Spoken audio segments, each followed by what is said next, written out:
Tiago Matheus, com informações, muitas informações. Aqui a gente fala de futebol, mas tem que dar espaço para o jornalismo. Então vamos esperar aí o Tiago Matheus. Tá aí. Ô, Tiago Matheus, é com você, meu amigo.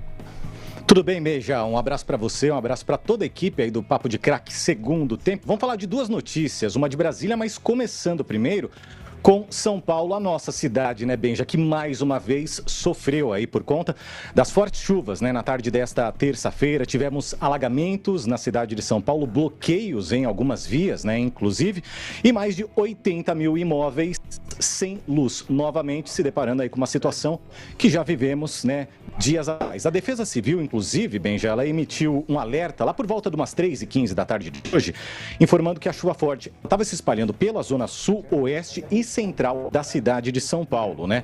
Segundo o órgão, mais de 1.100 raios caíram na cidade de São Paulo e, segundo os bombeiros, foram mais de 30 ligações para registro de queda de árvores.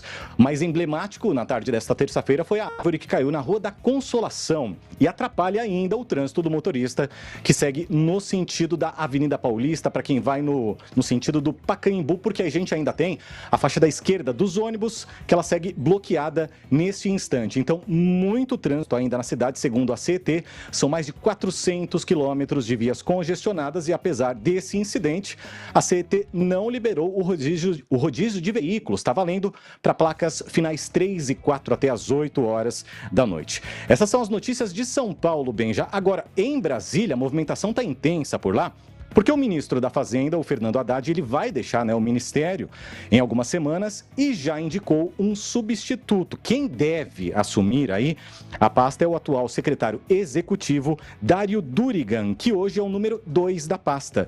Mas, por enquanto, né, ainda não tem uma data definida para que aí sim o presidente Lula possa bater o martelo. Mas quem tem mais detalhes, direto de Brasília, é a nossa repórter que chega agora, Aline Brito.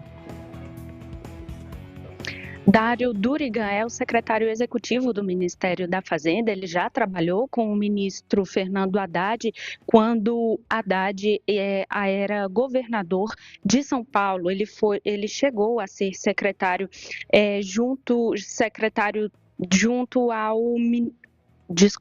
ele chegou a ser secretário junto ao governo de São Paulo e nessa indicação vale lembrar que não é, obviamente, o ministro Fernando Haddad quem escolhe o seu próprio substituto, ele faz uma indicação para que o presidente Lula possa ter ali algumas opções ou uma preferência para indicar um novo ministro e nomear um novo ministro, né, um substituto para quando Fernando Haddad realmente sair do ministério. Já para o lugar de Dário Durigan, ficará provavelmente o secretário do Tesouro Nacional, Rogério Ceron. Lula está no Panamá, por isso o vice-presidente Geraldo Alckmin está como presidente interino em exercício e essa definição deve ocorrer quando Lula voltar do Panamá. Como você bem falou, ainda não há uma data exata para Fernando Haddad deixar o ministério, mas essas definições devem ocorrer aí no início do próximo mês. Valeu, Aline. E tá aí, então, portanto, Benja, essa notícia sobre o próximo ministro da Fazenda e também o caos da cidade de São Paulo, a gente volta a repercutir a partir das 8 horas da noite no Expresso TMC. É com você. Obrigado, tá aí as informações do jornalismo com o Tiago Matheus aqui na TMC. Quem escuta sabe.